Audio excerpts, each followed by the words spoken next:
Bismillahirrahmanirrahim. Alhamdulillahi rabbil alamin. Wa bihi nasta'in ala umurid dunya waddin. Asyhadu an la ilaha illallah wahdahu la syarika lah.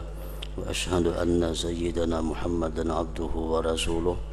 Allahumma salli wa sallim wa barik ala sayyidina Muhammad wa ala alihi wa sahbihi ajma'in. Qala al-musannif al-imam hujjatul Islam Abu Hamid Muhammad bin Muhammad al-Ghazali rahimahullah wa nafa'ana bi'ulumih fid dharaini amin.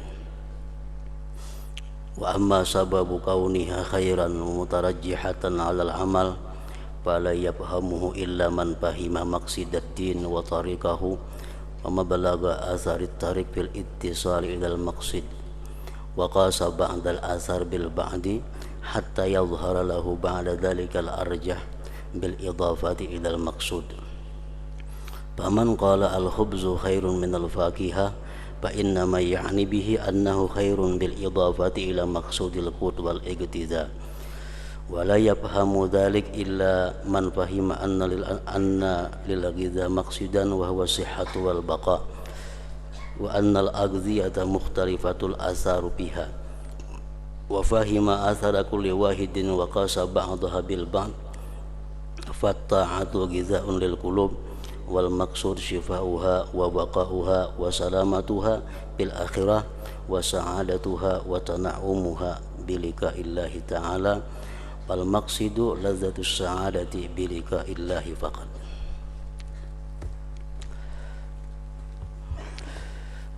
Makna daripada kalam al-Imam al-Ghazali rahimahullah wa nafa'ana bi ulumih. Adapun sebab keadaan niat itu lebih baik dan dimenangkan atas amal, maka tidak dapat memahaminya kecuali orang yang memahami maksud agama.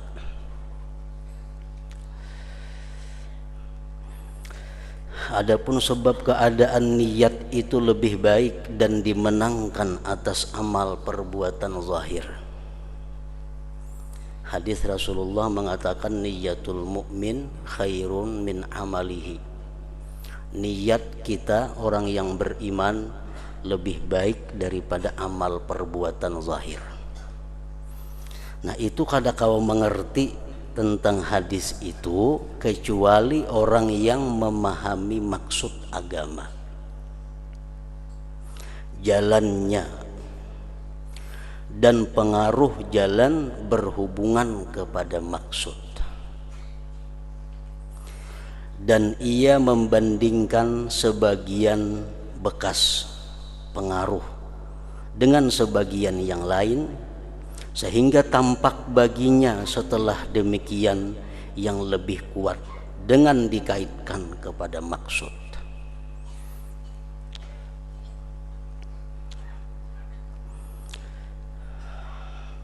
Kita ambil contoh umpamanya orang sakit kepala. Sakit kepala itu ada dua macam cara mengobatinya. Bisa dengan minum obat tablet, bisa juga dengan dikasai minyak angin. Mana baiknya antara dua itu? Baik dikasai minyak angin kah atau minum obat? Kalau dipakai kedua-duanya, minyak angin dikasayakan, obat diminum, nang mana nang paling berpengaruh lawan menghilangkan sakit kepala itu? Nang paling berpengaruh terhadap menghilangkan sakit kepala, apakah obat nang diminum itu atau minyak angin? Nah, jelas sudah di situ bahwa yang paling berpengaruh itu adalah minum obat, karena obat itu masuk ke dalam, ke sumbernya penyakit. Sedangkan minyak angin ini hanya di luar.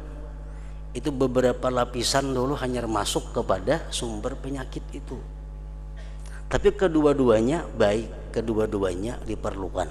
Cuma pengaruhnya terhadap menghilangkan sakit itu lebih cepat, lebih baik obat yang diminum tadi, karena itu urusannya masuk ke dalam. Nah, itu juga halnya taat kepada Allah. Tujuan taat kepada Allah itu adalah bahagia, senang, bertemu dengan Allah. Tujuan kita taat kepada Allah agar kita bisa bertemu Allah itu bahagia.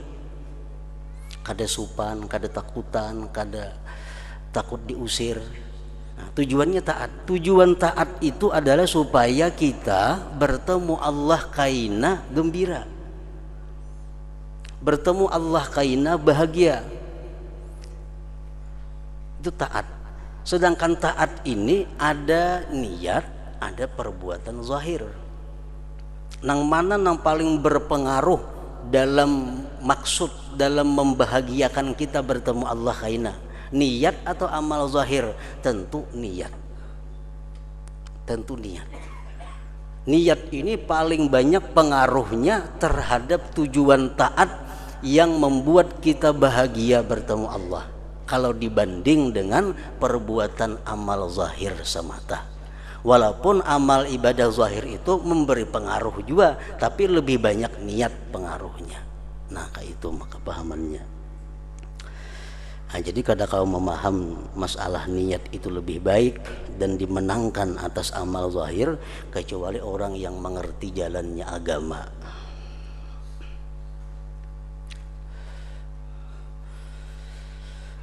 Diambil contoh misalnya Rasulullah Shallallahu Alaihi Wasallam mengatakan, man salaka yatlubu bihi ilman salakallahu bihi tarikan salakallahu bihi tarikan min tarikil jannah. Barang siapa yang berjalan pergi menuntut ilmu, Allah berikan dia jalan menuju surga.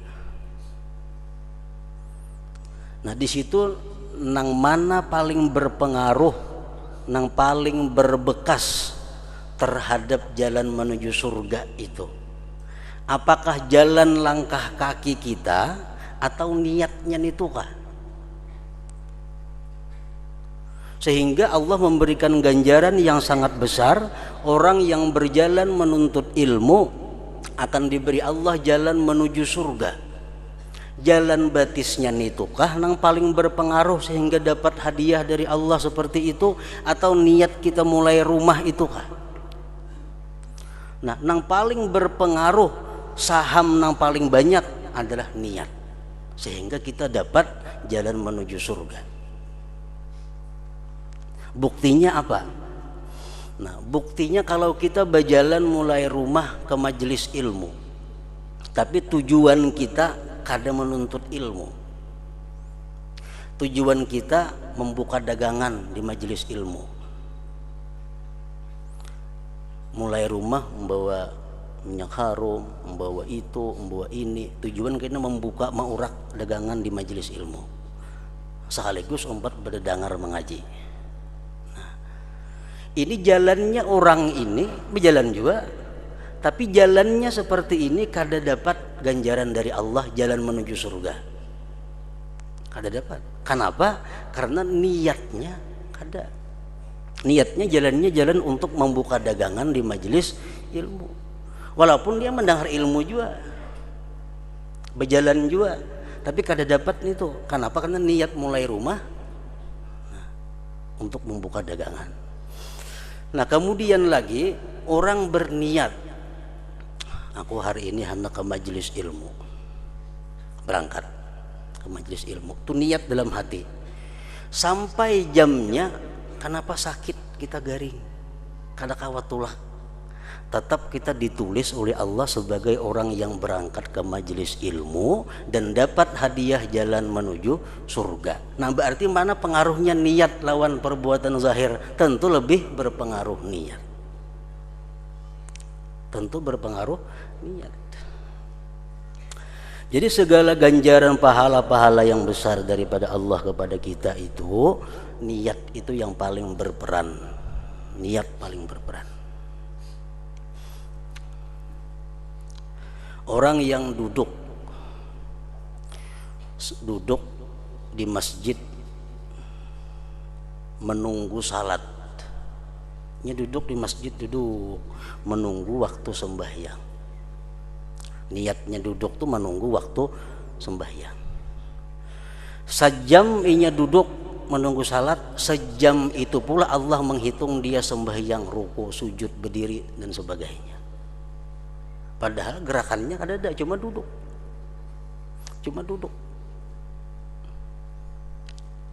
Nah, ini menunjukkan bahwa niat yang paling memberi bekas di dalam memperoleh pahala. Pahala itu modal untuk bisa bertemu Allah dengan senang dan bahagia. Taat tadi.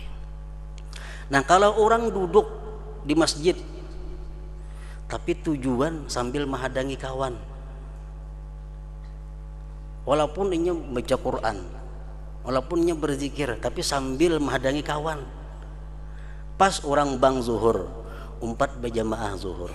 Nah, duduknya itu kada dihitung sebagai duduk sembahyang. Kenapa? Padahal ini duduk, padahal membaca Quran, tapi kada dihitung sembahyang karena niatnya bukan menunggu sembahyang, menunggu kawan. Nah, itu alasan-alasan yang menunjukkan bahwa hadis Nabi tadi, niyatul mukmin khairun min amalihi. Niat orang beriman itu lebih baik daripada perbuatan zahirnya.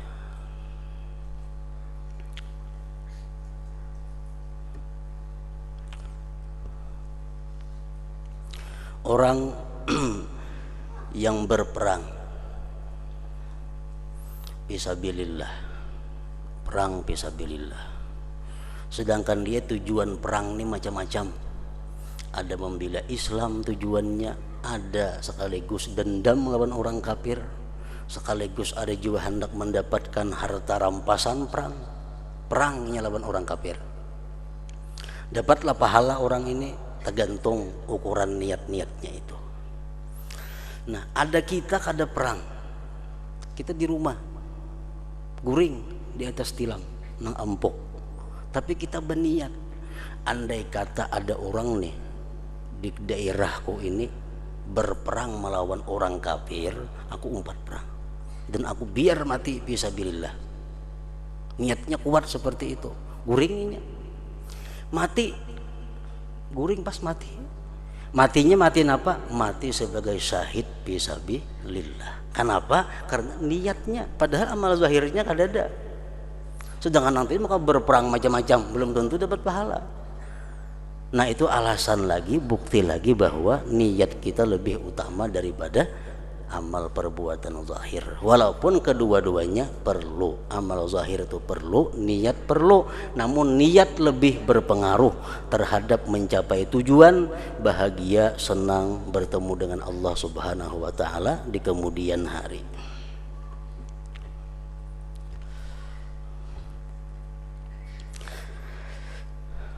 Maka tidak dapat memahaminya kecuali orang yang memahami maksud agama, jalannya dan pengaruh jalan berhubungan kepada maksud, dan ia membandingkan sebagian bekas, sebagian pengaruh dengan sebagian yang lain, sehingga tampak baginya setelah demikian yang lebih kuat dengan dikaitkan kepada maksud. Maksud apa? Bahagia, senang bertemu dengan Allah Subhanahu wa taala.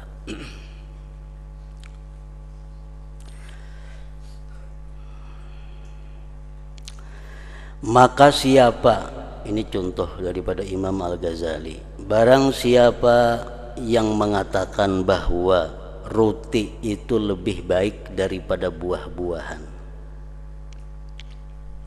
maka sesungguhnya yang dimaksud adalah bahwa roti itu lebih baik dengan dikaitkan kepada maksud makanan pokok dan dipakai sebagai makanan.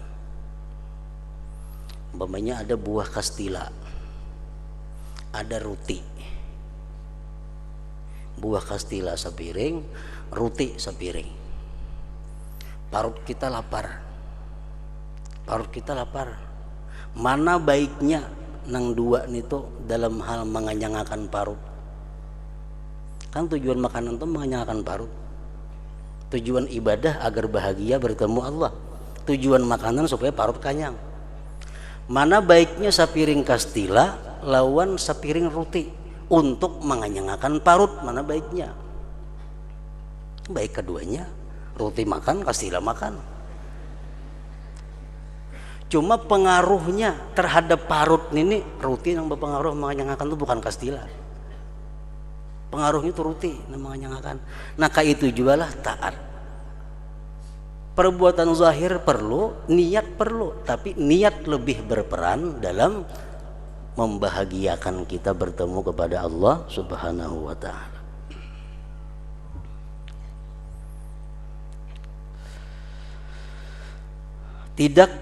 Tidak memahami demikian kecuali orang yang memahami bahwa makanan itu mempunyai maksud, yaitu kesehatan dan kekekalan hidup, dan bahwa makanan-makanan itu bermacam-macam pengaruhnya. Nah, kalau kita umpamanya maksud tujuan kita supaya qadha hajat lancar, ada roti sepiring, kastila sepiring, mana baiknya yang dimakan?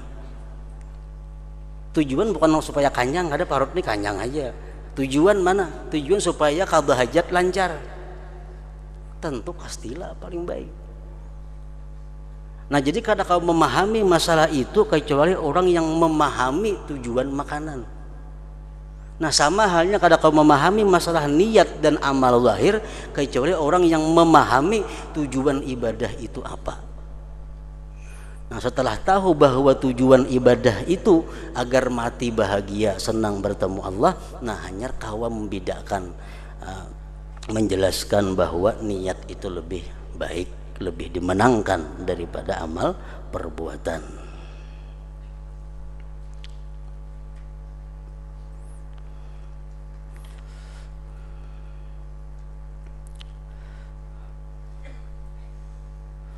Orang yang menghutangi seseorang, kita menghutangi seseorang, janji hari apa bayarannya tanggal 1, sampai tanggal 1 tagih kada kau bayar, jadi jar ampunnya minta timpu ay. Dengan senang hati kita memberi timpu orang itu. Kenapa kita memberi timpu kepada orang ini? Karena kasihan terhadap inya. Kasihan terhadap manusia yang demikian itu adalah bagian daripada ibadah. Niat kita karena kasihannya kada kau bayar tanggal 1, ya ditunda sampai tanggal 30. Nah, kita tunda 30 hari. Berapa nya hutang lawan kita? 1 juta. Setiap hari kita dihukumkan oleh Allah sebagai orang yang bersedekah 1 juta sehari. Setiap hari sampai sebulanan kita dapat pahala sebagaimana orang yang bersedekah 1 juta sehari sampainya bayar. Nah, kenapa demikian? Karena hati kita, niat kita nang kasihan kepada inya itu. Padahal kita amun kawa sehari 1 juta bersedekah. Cuma karena niat seperti itu, setiap hari dapat pahala 1 juta. Setiap hari 1 juta, setiap hari 1 juta. Nah, makanya orang-orang sufi dahulu dalam manakib-manakibnya banyak nang bepadah kepada nang berhutang, kan kena aja bayar dulu, aku dulu hutang, simpan ya hutangnya dahulu. Kenapa? Supaya tiap hari dapat pahala sedekah. Enggak ada kayak itu kan bersedekah kita.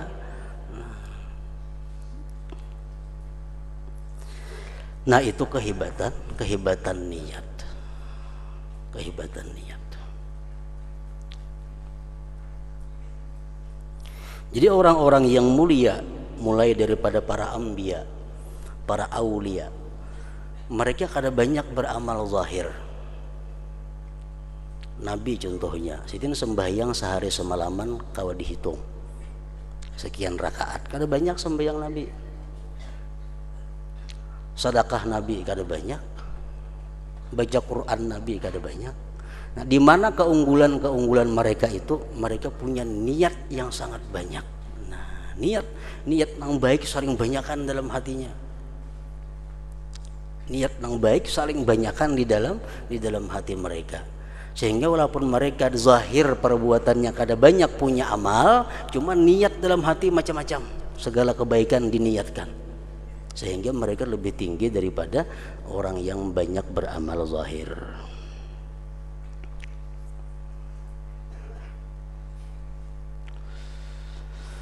Taat adalah makanan bagi hati. Taat adalah makanan bagi hati.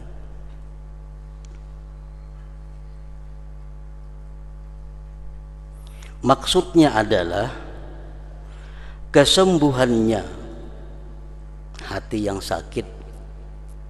Hati yang sakit itu disembuhkan dengan taat.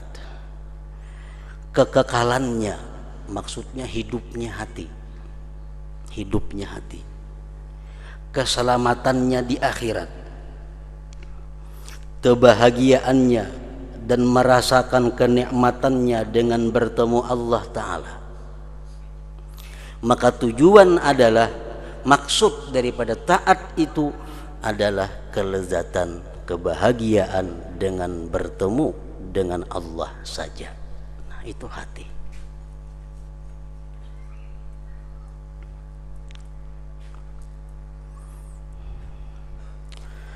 Dan tidak merasakan kenikmatan dengan bertemu dengan Allah kecuali orang yang meninggal dunia dengan mencintai Allah Ta'ala dan ma'rifat kepada Allah, dan tidak merasakan kenikmatan dengan bertemu dengan Allah kecuali orang yang meninggal dunia dengan mencintai Allah Ta'ala dan ma'rifat kepada Allah. Dicabut roh itu sakit. Dalam berbagai riwayat disebutkan sakitnya itu macam 300 kali dicencang lawan pedang. Sakitnya itu kadakawa dirubah. Siapapun merasakan sakit mati itu, karena mati ya macam itu. Sama obat tuh pahit. Siapapun merasakan obat tuh pahit. Mati sakit, siapapun merasa. Tapi kadang-kadang manusia itu mati, ada yang sakitnya kurang, ada yang sakitnya hilang sama sekali, ada yang bertambah sakit daripada 300 cancangan pedang. Nang menambah kurangnya sakit itu apa? Hati manusia. Kalau sakitnya mati tetap kada lebih kada kurang daripada sekitar 300 kali cancangan pedang. Tapi ada orang yang mati tak kurihing, bukan kada sakit matinya kada, cuma karena hatinya bertemu dengan Allah, kegembiraan hatinya itulah yang membuat sakitnya itu kada terasa.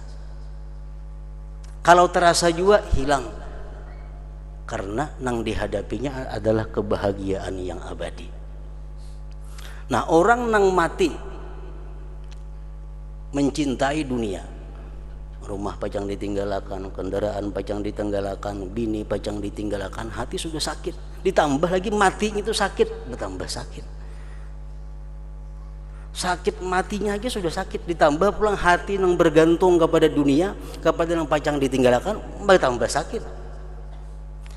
Nah, jadi orang-orang yang mencintai Allah, yang ma'rifat kepada Allah, mereka itulah yang bisa merasakan kenikmatan mati itu, bukan kada sakit. Nah, sama halnya orang yang hendak operasi. Ujar dokter, ikam kalau ini operasi, ikam bisa melihat, bisa mendengar, ikam bisa buka kina. Mun ikam kada operasi ini nih, jangankan melihat mendengar kada, berdiri aja kada kawa, berduduk kada kawa, mun ikam kada operasi. Tapi kalau ikam operasi, kalau kita operasi dengan senang hati, kita operasi itu dengan senang hati, bayar lagi. Kenapa? Karena kita sudah tahu bayang-bayang begitu untung operasi bisa buka, bisa melihat, bisa mendengar, bisa bersuara. Padahal operasi sakit, tetap sakit operasi itu. Tapi karena bayang-bayang kita demikian, sakitnya jadi hilang. Dengan senang hati, dengan nikmat kita menjalani operasi itu. Karena di hadapan ada bayang-bayang kebahagiaan ke lapangan. Ya kurang lebih macam itu.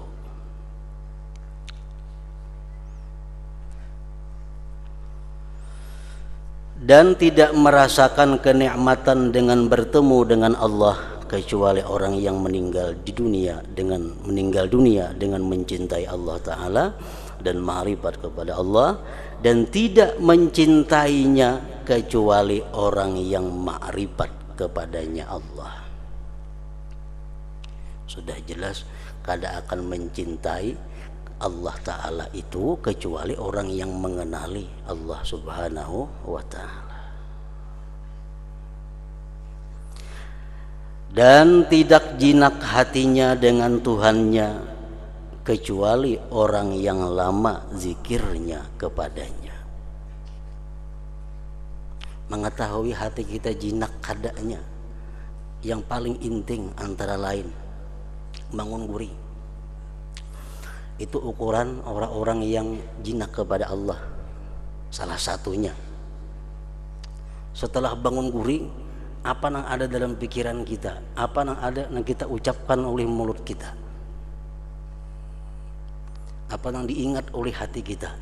Bangun guring. Bila bangun guring itu kita bangun guring sadar, alhamdulillahilladzi ahyani ba'da ma amatani wa ilaihin nusyur. Ini salah satu tanda orang yang jinak dengan Allah. Jinak dengan Allah. Begitu bangun guring langsung nanti ingatnya, alhamdulillahilladzi ahyani ba'da ma amatani wa ilaihin nusyur. Nah, nak mengetahui kelakuan seseorang, hati seseorang, imbah guring.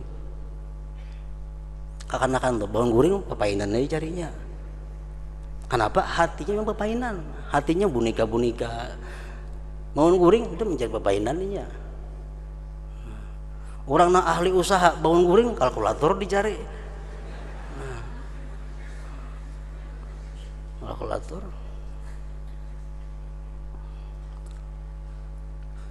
Orang nak ahli kitab, ahli mutalaah bangun guring kitab aja dicari itu. Nah, tergantung keadaan hati kita. Maka kejinakan hati itu dapat berhasil dengan terus-menerus berzikir. Kadakawa hati kita jinak lawan Allah. Kadakawa kita bangun guring itu alhamdulillahilladzi ahyani ba'da ma amatani wa ilaihin nusyur. Kalau kita kada banyak zikir kepada Allah, kadakawa.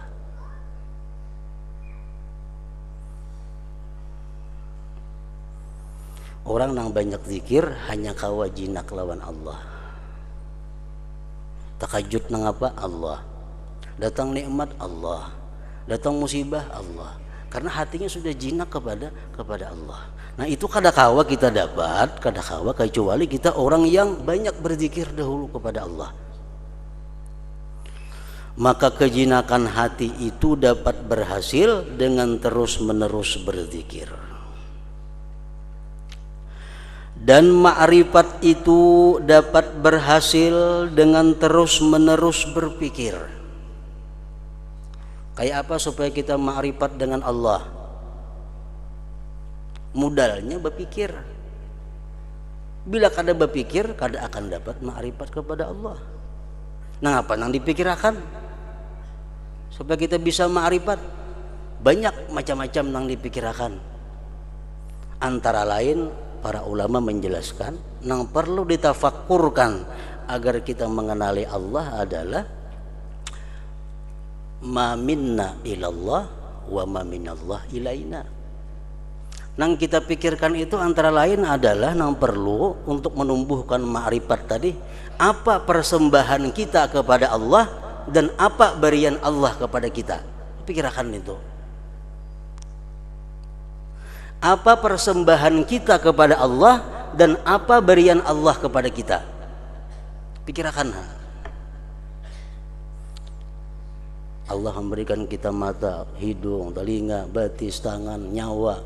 kesehatan, Allah memberikan kita nikmat, memberikan kita hendak makan, memberikan kita selera, memberikan kita macam-macam. Kita pikirkan terus berian Tuhan lawan kita nih. Hanyar kita pikirkan nang apa nang kita persembahkan kepada Allah. Taat mata kita kayak apa lawan Allah, taat telinga kita kayak apa lawan Allah, taat mulut kita kayak apa lawan Allah, taat ini kayak apa lawan Allah. Nah, kalau kita total jumlahnya sama dengannya kita kurang. Nah, dalam kekurangan itu Allah kadang akan merubah pemberiannya kepada kita. Padahal kita hari ini kalau ditotal banyak dari Allah ketimbang dari kita. Tapi Allah tetap sayang lawan kita. Allah tetap memberikan nikmat kepada kita, tetap memberikan udara kepada kita, memberikan rezeki kepada. Padahal kita total sudah rugi. Orang tuh berdagang di modali rugi, modali pulang. Isuk lapor rugi pulang, modali pulang oleh si bos nih. Isuk laporan rugi pulang, hari-hari tambah modal, kalau ada untung-untungnya. Nah, itulah salah satu cara yang menimbulkan makrifat kita kepada Allah, itu menimbulkan kecintaan kepada Allah.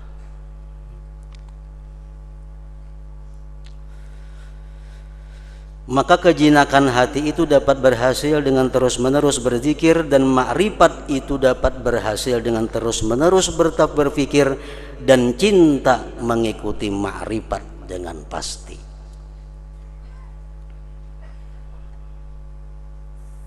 Mau kita berpikir macam itu, asalkan kita punya hati saja, asalkan hati kita masih hidup saja, pasti cinta kepada Allah. Pasti, asal kita punya hati. Rasulullah mengatakan jubilatil qulub ala hubbi man ahsana ilaiha. Tabiat hati manusia nih cinta kepada orang yang berbuat baik lawan inya. Itu tabiat manusia, tabiat hati. Jubilatil qulub ala hubbi man ahsana ilaiha. Tabiat hati manusia cinta kepada orang yang berbuat baik kepadanya.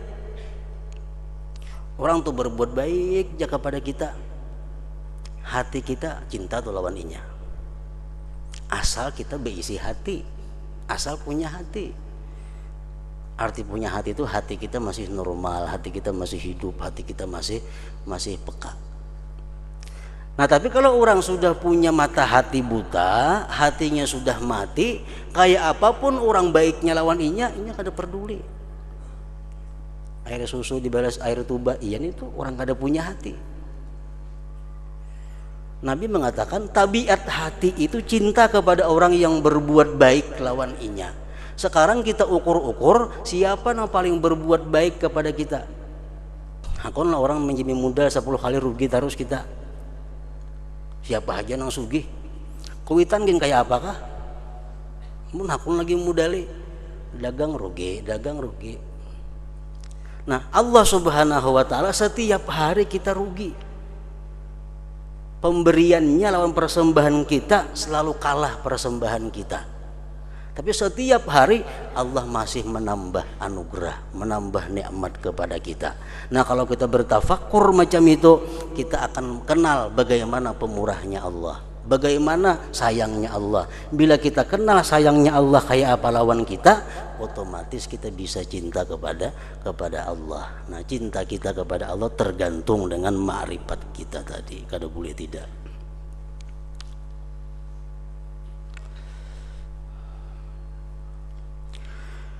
Dan hati itu tidak kosong. Arti tidak kosong, tidak bisa, kada kawa. Dan hati itu tidak kosong, artinya kada kawa untuk terus-menerus berzikir dan berfikir, kecuali apabila ia si hati tadi kosong dari kesibukan dunia. Itu sudah jelas.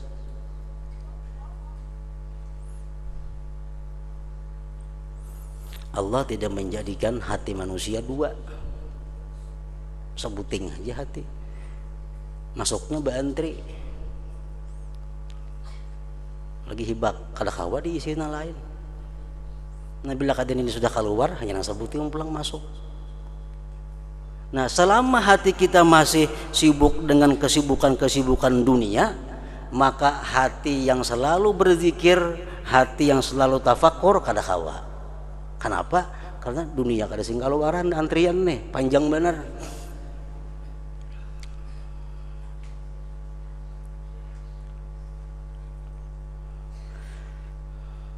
Dan hati itu tidak bisa untuk terus-menerus berzikir dan berfikir kecuali apabila ia kosong dari kesibukan-kesibukan dunia. Dan hati tidak kosong dari kesibukan-kesibukan dunia kecuali apabila nafsu syahwatnya terputus daripadanya. Dunia kada mau pindah di hati kita kecuali kita kada kepingin lagi lawan inya, hanyarnya pindah. Selama masih kita kepingin dengan dunia ini, tetap inya bertunggu di hati kita. Dunia nama nunggui, zikir kada kau masuk, tafakur kada kau lagi masuk.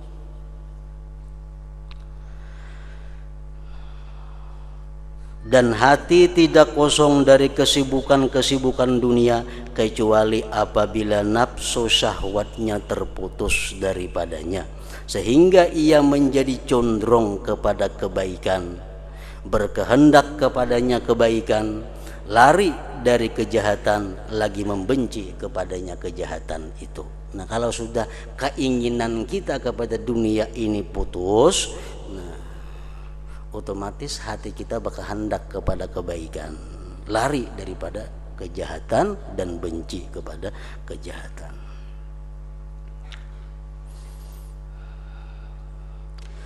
Hanya saja condong ia, kepingin ia artinya. Hanya saja kepingin ia atau hanya saja mau ia si hati kepada kebaikan dan taat apabila ia si hati itu mengetahui bahwa kebahagiaannya di akhirat itu tergantung dengannya taat tadi.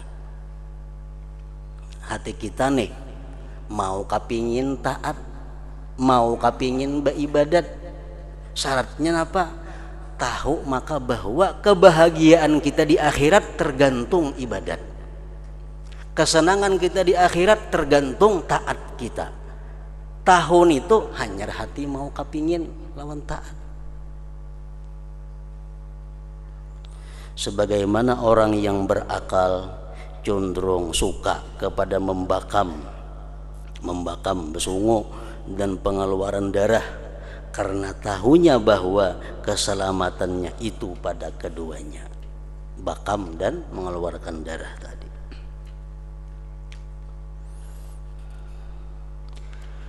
Apabila ia berhasil, apabila dapat artinya, apabila dapat pokok kecenderungan kepada taat. Nah, hati kita ini sudah ada kepingin kepada taat, hati kita kepingin kepada kebaikan, hati kita kepingin berbuat segala macam yang disenangi Allah. Dengan makrifat, dengan sebab tahu artinya bahwa akhirat itu kebahagiaannya tergantung dengan taat.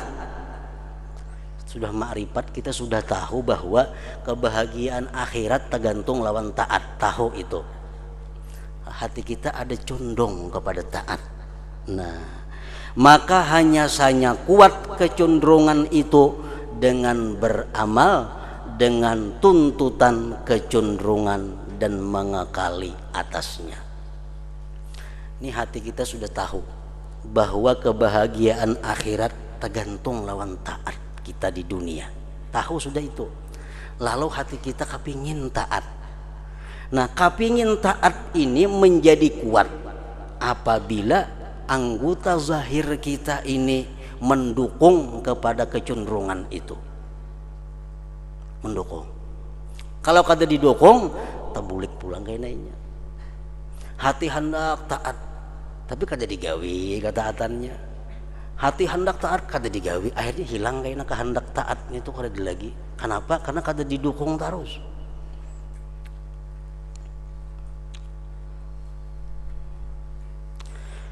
Karena sesungguhnya mengekali atas tuntutan sifat hati. Sifat hati hendak taat tadi, baik sudah. Dan kehendaknya dengan beramal itu berlaku sebagaimana makanan dan makanan pokok bagi sifat tersebut, sehingga mantap sifat dan kuat disebabkannya. Nah, kalau keinginan hati kita hendak taat nih, kita dukung, gawi, laksanakan, hendak taat, laksanakan. Itu sifat kehendak taat nih menjadi kuat dan mantap di dalam hati, akan menjadi kokoh. Bila sekali hendak saja kada dihiraukan, akan lemah dan hilang. Contohnya, orang yang cenderung suka atau mau kepada menuntut ilmu atau mencari kepemimpinan, orang hendak jadi pejabat, orang nang hendak jadi tuan guru, atau orang nang hendak jadi pejabat, itu tidaklah kecenderungannya pada permulaan kecuali lemah. Orang hendak jadi tuan guru, orang hendak jadi pejabat, itu keinginan hatinya masih di bawah 50%. Masih di bawah. Tapi hati ada hendak jadi ulama, hati hendak ada jadi umara. Nah, maka jika ia mengikuti tuntutan kecenderungan dan ia menyibukkan diri dengan ilmu pendidikan kepemimpinan dan amal perbuatan yang dicari bagi yang demikian, maka semakin kuat kecenderungannya dan mantap serta sulit atasnya melepaskan diri daripadanya. Orang nang hendak jadi pejabat, ini hendaknya babayah hanya di bawah 50%, tapi hendak jadi pejabat. Nah, begitu ia sudah mulai melaksanakan kehendaknya, mengumpulkan ijazah, cari, mendaftar, umpat kampanye, nah kada kau melapas lagi sudah itu. Kenapa? Semakin kuat, kan didukung oleh amal zahir. Nah, itu juga kita perbuatan baik bila didukung bertambah kuat. Bila kada dihirani kehendak baik hati, lemah jadinya dan hilang. Kalau ia bertentangan dengan tuntutan kecenderungannya, hati hendak berbuat baik cuma kada digawi aja, maka lemahlah kecenderungannya dan hancur dan kadang-kadang hilang dan terputus. Nah, jadi di sini Imam Ghazali menjelaskan ini perbedaan antara niat dan amal zahir. Niat inilah pemula, berkehendak tuh niat. Amal zahir pendukungnya aja sebenarnya. Pendukung. Pemula kalau pendukung mana baiknya? Baik pemula. Nah, itu niat lebih baik daripada amal zahir tadi. Nah, ke situ kembalinya. Bahkan orang yang memandang kepada wajah yang bagus umpamanya, orangnya bungas, kita lihati, maka tabiatnya cenderung kepadanya dengan kecenderungan yang lemah.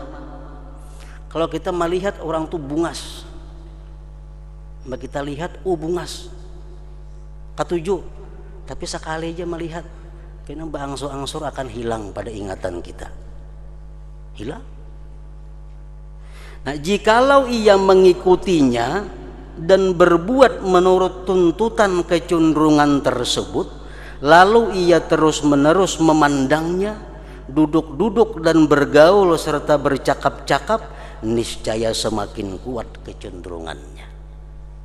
Orang tuh bungas, pandangi belawas, tatayi duduk, pandiri makin sulit memisahkannya. Nah, itulah hati artinya. Nah, jadi macam memandiri, memaraki duduk, itu amal zahir tuh. Amal itu pendukung bagi kecenderungan yang asal di dalam hati. Sehingga kalau dari ikhtiarnya, maka ia tidak melepaskan diri daripadanya. Jika ia menghentikan dirinya pada permulaan, melihat bungas, sekilas ampih, ingat situ aja, dan ia menyalahi tuntutan kecenderungan mestinya diparaki pulang, dihimati kayak itu ane kada bejauh inya. Niscaya yang demikian itu seperti memutuskan makanan dan makanan pokok dari sifat kecenderungan, dan demikian itu adalah cegahan dan tulakan di hadapannya sehingga ia lemah, hancur, dengan sebab itu tercegah dan terhapus. Maka itulah artinya perbandingan antara niat yang merupakan bagian taat dan amal zahir yang merupakan bagian taat. Nah, ingat situ. Begitu pula semua sifat kebaikan dan taat semuanya adalah yang dikehendaki dengan akhirat.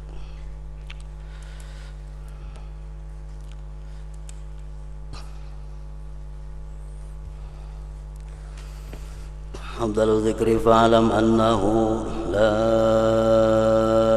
ilaha illallah Muhammadur Rasulullah, la ilaha illallah Muhammadur Rasulullah, la ilaha illallah Muhammadur Rasulullah, la ilaha illallah, la ilaha illallah, la ilaha illallah, la ilaha illallah, la ilaha illallah. Allahu Allah, Allahu Allah, Allahu Allah, Allahu Allah, Allahu Allah, Allahu Allah, Allahu Allah, Allahu Allah, Allahu Allah, Allahu Allah, Allahu Allah, Allahu Allah, la ilaha illallah Muhammadur Rasulullah, la ilaha illallah Muhammadur Rasulullah, la ilaha illallah Muhammadur Rasulullah, la ilaha illallah. Al-Fatihah. Iyyaka na'budu wa iyyaka nasta'in ihdinas siratal mustaqim siratal ladzina alaihim waladdallin. Fa ya ayyuhar-rajiun minhu syafa'atan sallu alaihi sallimu taslima. Allahumma